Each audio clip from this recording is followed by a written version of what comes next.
Hello everyone. आज ये हमारा चैप्टर 2 का पार्ट 3 है।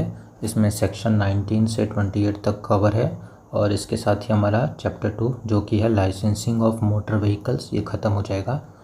और अगर आपने पार्ट 2 नहीं देखा है तो ऊपर आई बटन पे लिंक दिया हुआ है, वहाँ पे क्लिक करके देख ले। और स्टार्ट करने से पहले मैं ये बता दूं कि आजकल ये जो पार्ट 3 है थोड़ा बोरिंग हो सकता है, क्योंकि इसमें मोस्टली डिसक्वालिफिकेशन की बात की गई है कि लाइसेंसिंग अथॉरिटी हो या कोई कोर्ट हो, अगर आप कोई ऑफेंस करते हैं तो उस केस में अलग अलग अलग अलग ऑफेंस के केस में आपका जो लाइसेंस होगा वो कितने दिन के लिए एक्सपायर होगा तो एक्सपायरी के बाद आपको दिया जाएगा, किस कंडीशन पे दिया जाएगा, एट्सेट्रा एट्सेट्रा। तो बस मेरे साथ देखते रहें, बोर मैं कह नहीं सकता, थोड़ा बोरिंग होगा लेकिन। और दूसरी बात कि मैंने इसमें हर एक सेक्शन से मुझे जितने क्वेश्चंस लगते हैं मैं बना देता हूँ। मुझे एक तरह से मैं पीएचडी करा देता हूँ, फालतू क्वेश्चंस नहीं, जो ही मुझे इंपॉर्टेंट लगते हैं।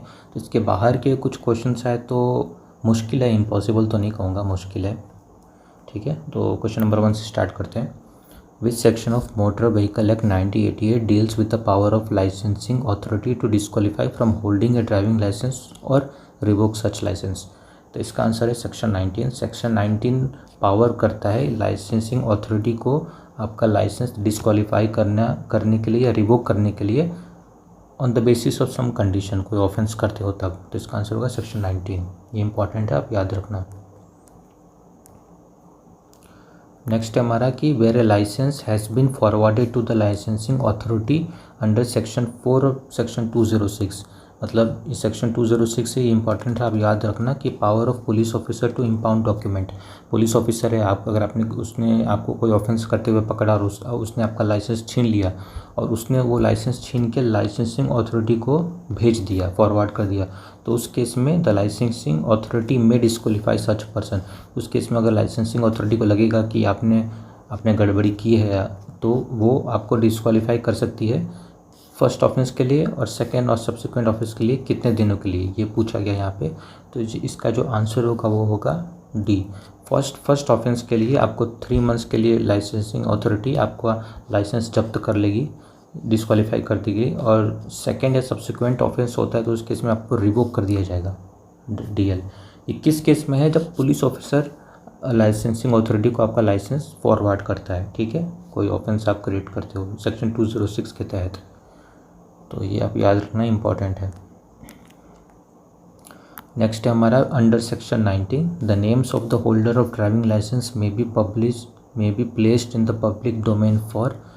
किस केस में सेक्शन 19 में मतलब licensing authority, the power of licensing authority to disqualify, उस सेक्शन में किस केस में आपका जो ड्राइविंग लाइसेंस है उसको पब्लिक डोमेन पे रखा जाएगा? कब? इसका आंसर होगा सी, डीएल रिवोकेशन। जब आपका डीएल रिवोक हो जाएगा तो उस केस में लाइसेंसिंग अथॉरिटी आपका नाम नहीं है, पब्लिक डोमेन पे से पब्लिश करेगी वेबसाइट्स पे। ठीक है, ये इंपॉर्टेंट है, आप याद रखना। सस्पेंशन के केस में नहीं होता, बस रिवोकेशन के केस में होता है। Next, the driving licence shall be returned to the holder at the end of disqualification whose license was disqualified by licensing authority under section 19 only if। ठीक है, आपका लाइसेंसिंग अथॉरिटी ने आपका लाइसेंस है वो आपका डिस्क्वालीफाई कर दिया, अब वो डिस्क्वालिफिकेशन का पीरियड अब एक्सपायर हो गया तो उसके बाद आपको लाइसेंस तभी लौटाया जाएगा जब, क्या कंडीशन है? Undergoes and passes a test of competence, DL test नहीं, undergoes the driver refresher training course. हाँ, ये आंसर सही है, बी। आपको ड्राइवर रिफ्रेशर ट्रेनिंग कोर्स किसी स्कूल या एस्टैब्लिशमेंट से करके आना होगा, तभी आपको लाइसेंसिंग अथॉरिटी आपके डिस्क्वालिफिकेशन पीरियड के एक्सपायर होने के बाद आपको लाइसेंस लौटाएगी। ठीक है, ये आप याद रखना, लाइसेंसिंग अथॉरिटी के केस में होता है driver refresher training course. Next है which section of motor vehicle act 1988 deals with the power of court to disqualify. तो ये इंपॉर्टेंट सेक्शन है, इसका आंसर है बी, सेक्शन 20। सेक्शन 20 में बात पावर दिया गया है कोर्ट को आपका लाइसेंस डिस्क्वालीफाई करने का। Next, for an offence punishable under section 183 driving at excessive speed. ये भी आप सेक्शन इंपॉर्टेंट है, आप याद रखना, आगे आएगा। Driving at excessive speed section 183 है। उस केस में for first and second offence the court may disqualify the person for holding DL under section 20 for a period of. अगर आप ओवर स्पीडिंग करते हुए पकड़े जाते हो और उस केस में फर्स्ट एंड सेकेंड ऑफेंस के लिए कोर्ट है, यहाँ पे लाइसेंसिंग अथॉरिटी की बात नहीं कर रही है, यहाँ पे कोर्ट की बात हो रही है। कोर्ट है वो आपको फर्स्ट एंड सेकेंड ऑफेंस के लिए क्या पनिशमेंट देता है, तो इसका आंसर होगा नो सच ऑर्डर। कोई ऑर्डर नहीं देता आपको आपका लाइसेंस डिस्क्वालीफाई करने के लिए for the first and second offence only. Next, for an offence punishable under section 134, ये भी इंपॉर्टेंट है, याद रखना, duty of driver in case of accident and injury to a person. इस सेक्शन के तहत कोई ऑफेंस होता है तो the court shall order the disqualification for holding DL under section 20 for a period not less than. इस case में अगर आप ऑफेंस होता है तो उस केस में जो कोर्ट होगी वो आपको ड्राइविंग लाइसेंस होल्ड करने से डिस्क्वालीफाई कर देगी for a period not less than. यहाँ पे मिनिमम पूछा गया है, इसका आंसर होगा 1 मंथ। मिनिमम 1 मंथ के लिए आपका जो लाइसेंस हो वो होल्ड करने से डिस्क्वालीफाई कर देगी कोर्ट। किस केस में, सेक्शन 134 के केस में। आगे बढ़ते हैं। For an offence punishable under section 185, ये भी इंपॉर्टेंट है, याद रखना, driving by a drunken person और by a person under the influence of drugs. दारू पी के चला रहे हो या फिर ड्रग्स लेके चला रहे हो, उस केस में अगर कोर्ट आपको दोषी मानती है तो उस केस में आपका जो ड्राइविंग लाइसेंस है उसको डिस्क्वालीफाई कर देगी रखने से for a period not less than, minimum कितना होगा 6 मंथ्स। 6 मंथ्स या उससे ज़्यादा के लिए डिस्क्वालीफाई करती है कोर्ट। ये है फर्स्ट ऑफेंस के लिए, यहाँ पे मैं लिखना भूल गया, ये फर्स्ट ऑफेंस के लिए है। A court shall order disqualification under section 20 for an offence under section 184 convicted second time, ये भी इंपॉर्टेंट है। सेक्शन 184 क्या है, ड्राइविंग डेंजरसली।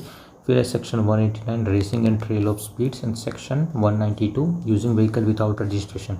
इन तीनों केस में जो कोर्ट है वो आपका ड्राइविंग लाइसेंस डिस्क्वालीफाई करेगी for a period not exceeding, मतलब मैक्सिमम पूछा गया है, तो इसका आंसर होगा A 5 years, 2 years and 1 year respectively.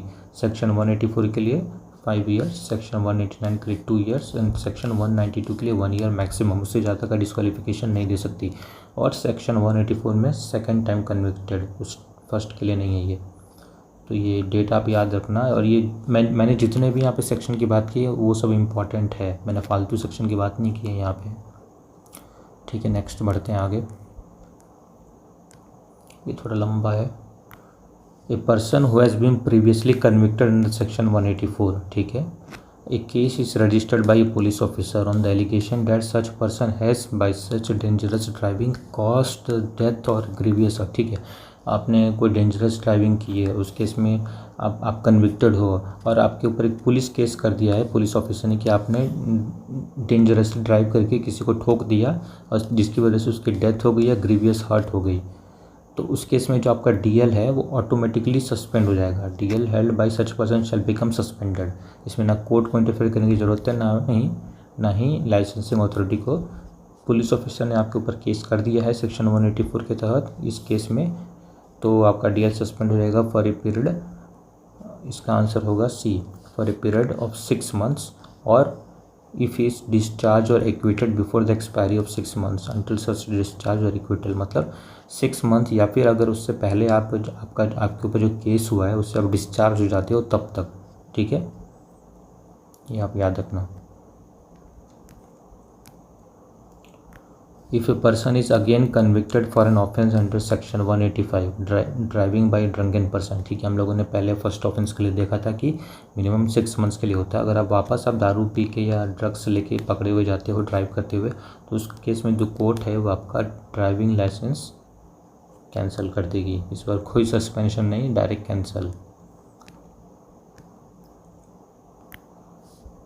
The driving license suspended by the court shall be returned to the holder after the expiry of the period of suspension unless the holder, अभी हमने पहले शुरू में देखा था कि अगर लाइसेंसिंग अथॉरिटी आपका DL सस्पेंड करती है और सस्पेंशन पूरा हो जाता है तो उसके बाद आपको ड्राइवर रिफ्रेशर ट्रेनिंग कोर्स करना पड़ता है, तब आपको DL मिलता है। लेकिन जब कोर्ट के केस में कोर्ट आपका लाइसेंस सस्पेंड करती है और वो जो सस्पेंशन पीरियड है वो एक्सपायर हो जाता है, तो उसके बाद आपको क्या करना होगा, ए, डीएल टेस्ट देना होगा वापस, ठीक है। Competence to drive DL test देना पड़ेगा, जो लाइसेंसिंग अथॉरिटी की निगरानी में होता है। अगर उसके बाद आप पास हो जाते हो तब आपको आपका लाइसेंस मिलेगा। तो ये होता है कोर्ट के केस में, और जो ड्राइवर रिफ्रेशन ट्रेनिंग कोर्स होता है वो लाइसेंसिंग अथॉरिटी के केस में, ठीक है। ये इम्पॉर्टेंट है, याद रखना। Next, any person in respect of whom any disqualification order has been made may at any time after the expiry of dash from the date of order apply to the court or other authority by which the order was made to remove the disqualification। तो ये कह रहा है कि अगर आपको court ने या लाइसेंसिंग अथॉरिटी ने आपका डीएल सस्पेंड करने का ऑर्डर दे दिया है या डिस्क्वालीफाई करने का ऑर्डर दे दिया है, तो उसके बाद आप री अपील कर सकते हो कोर्ट को या लाइसेंसिंग अथॉरिटी को कि वापस आपके केस में देखे और आपका डिस्क्वालिफिकेशन कम कर दे या हटा दे। तो वो आपको कितने दिन बाद करना होगा? इसका आंसर है 6 मंथ्स।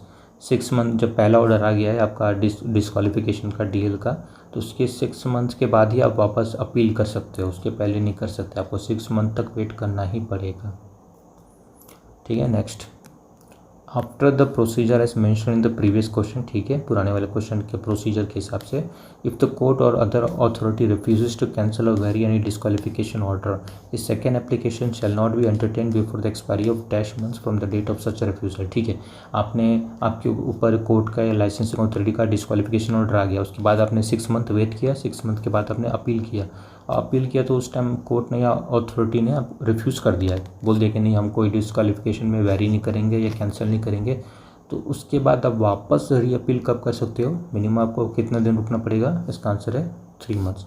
फिर अब 3 मंथ्स के लिए आपको वेट करना पड़ेगा। तो पहला ऑर्डर के बाद मिनिमम आपको 6 मंथ वेट करना पड़ता था, फिर वापस अगर रिफ्यूज़ किया तो आपको वापस मिनिमम 3 मंथ वेट करना पड़ेगा, ठीक है। ये डेटा आप याद रखना।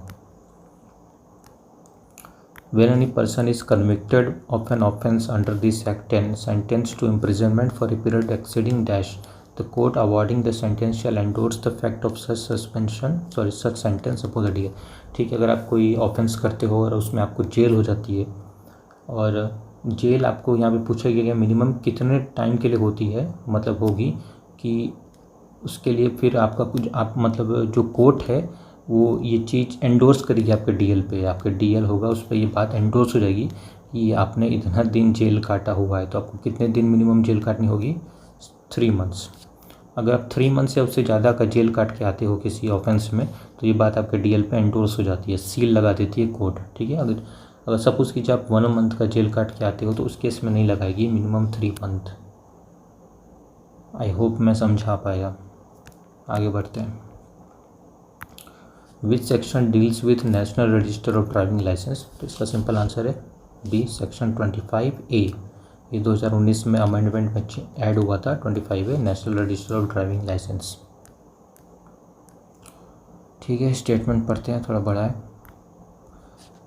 पहला स्टेटमेंट है all state register of DLs shall be subsumed under the national register of DL. ठीक है, ये करेक्ट है। सारा जो स्टेट रजिस्टर का जो ड्राइविंग लाइसेंस का जो रजिस्टर होता है उसको national register of driving licence में मिलाना होता है, सबस्यूम करना होता है, तो ये 1 करेक्ट है। नो डीएल इशूड और renewed shall be valid unless it has been issued a unique driving licence number under it state register of DL. ये गलत है। अगर आपका जो डीएल होगा, जो डीएल इशू होता है या रिन्यू होता है, उस पर एक यूनिक ड्राइविंग लाइसेंस नंबर होता है, वो कहाँ से निकलता है? वो निकलता है नेशनल रजिस्टर ऑफ डीएल से निकलता है, स्टेट रजिस्टर ऑफ डीएल से नहीं। तो 3 सही होगा। चौथा पढ़ते हैं। Each state government shall maintain a register known as state register of DL in such form as may be prescribed by the state government. ये गलत है। स्टेट गवर्नमेंट जो स्टेट रजिस्टर ऑफ डीएल रखती है वो किस फॉर्म में रखती है?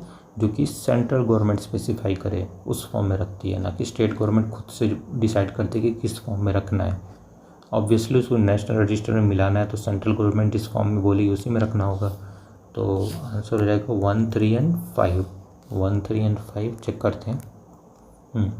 1, 3 एंड 5 ऑप्शन डी। नेक्स्ट है simple question. Who has the power to make rules relating to specifications of e cart and e rickshaw? तो ये पावर सिर्फ सेंट्रल गवर्नमेंट के पास है कि वो ई कार्ट और ई रिक्शा के रिलेटेड रूल्स बना सके। स्टेट गवर्नमेंट के पास ये पावर नहीं है। नेक्स्ट है who has the power to make rules for the exemption of prescribed classes of person from payment of all or any portion of the fee payable under chapter 2। ठीक है, तो ये किसके पास पावर है कि ये चैप्टर 2 के अंदर कोई फ़ीस पे करना हो, जैसे लाइसेंसिंग के लिए, रिन्यूअल के लिए, उसमें किसी आदमी को एग्जेम्प्ट कर सकती है, बोल सकती है कि आप मत दो फीस या फिर कोई पोर्शन ऑफ फीस मत दो। ये पावर है स्टेट गवर्नमेंट के पास, सेंट्रल गवर्नमेंट के पास नहीं है। स्टेट गवर्नमेंट एग्जेम्प्ट कर सकती है। जैसे कल से बोलने लगी कि महिलाओं को ड्राइविंग लाइसेंस में मतलब एप्लीकेशन देने में उनको हाफ़ फीस चाहिए, हाफ़ फीस उसको एग्जेम्प्ट कर देगी। तो ये सब रूल स्टेट गवर्नमेंट के पास है बनाने का। नेक्स्ट है हमारा who has the power to make rules to exempt the driver of road rollers from all or any of the provisions of chapter 2। तो इसका भी पावर है वो स्टेट गवर्नमेंट के पास है कि वो जो रोड रोलर के ड्राइवर हैं उनको इस चैप्टर के किसी भी प्रोविज़न से एग्जेम्प्ट कर सकती है। मतलब इस चैप्टर के कोई भी प्रोविज़न उन पर लागू ना हो, इस बात से एग्जेम्प्ट कर सकती है। ये पावर भी स्टेट गवर्नमेंट का है। ठीक है, इसके साथ ही हमारा आज ये पार्ट 3 ख़त्म हो जाता है। नेक्स्ट हम लोग licensing of conductor of motor vehicle पे चैप्टर 3 जो है उस पर MCQ लाएंगे। और अगर आपको अच्छा लगा तो लाइक और सब्सक्राइब कर देना, शेयर कर देना। मैंने अभी जस्ट ही यूट्यूब चैनल स्टार्ट किया है, उसे जितना हो सके मैं बेटर करता हूँ, इम्प्रूव करता हूँ। बाकी अब अपना जो भी कमेंट्स है मुझे देना नीचे। तो that's all, thank you for watching, have a good day.